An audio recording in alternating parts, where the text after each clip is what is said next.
তো hello guys, আসসালামু আলাইকুম। তো মই বানাম মাছের চচ্চড়ি আর কি। পেঁয়াজ কাটি দিলাম, মরিচ কাটি দিলাম, কাটা কাটা আছে অল্প লবণ দিলাম। তারপরে আর মানে তোমরা যেখানে পান ওখানে দিবেন, যার স্বাদ মতো তাই দিবেন। মই তাকে আর কি দিলাম। তো এলা দিম মানে হলদের গুঁড়ে, তারপরে মশলার গুঁড়ে এগুলি দিয়ে মই আর কি এটা কড়াইতে আর কি মই ভালো করে আর কি এটা মেরিনেট করে নিম।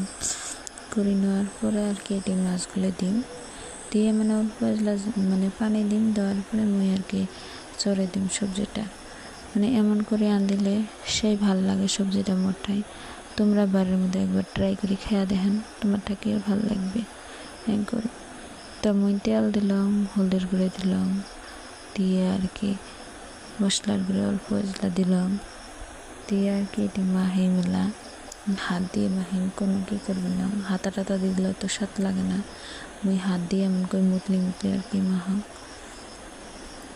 করে আর কি এলে ভালো করে নেওয়া নেবে, মানে 2-3 মিনিট আর কি করে নেওয়ার পরে এটি মাছগুলো দেওয়া নেবে। তো মুই মাহিবে নিকছেন দিয়ে বলে নিকছেন, আপনারা কেমন করে মেখবে নিকছেন। তো হয়ে গেল মোর এলাম আমি মাছগুলো এড়ি দিম। ছোটো ছোটো মাছ করে রাঁধিলে সেই ভাল লাগে। তো আমি এটি মাছগুলো দিয়ে আবার অল্প একটু কি করে দিম। মোর মাছগুলো দেওয়া শেষ হয় এলাম মুই এটি মানে আরও অল্প মানে মাহাই হাত দিয়ে করে মানে কি করে অল্প দিম। দেওয়ার পরে এটি মানে এখন অল্প একটু পানি দিম ভা হইলে।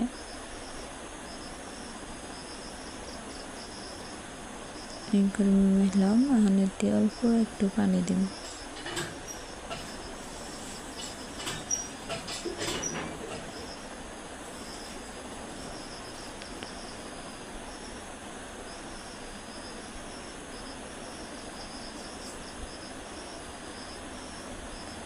তো দেখলেন সবাই মই কজল্লা পানি দিলাম, এমন আর অল্প একটু পানি দিম, দিয়ে আর কি মই এটা সরে দিম।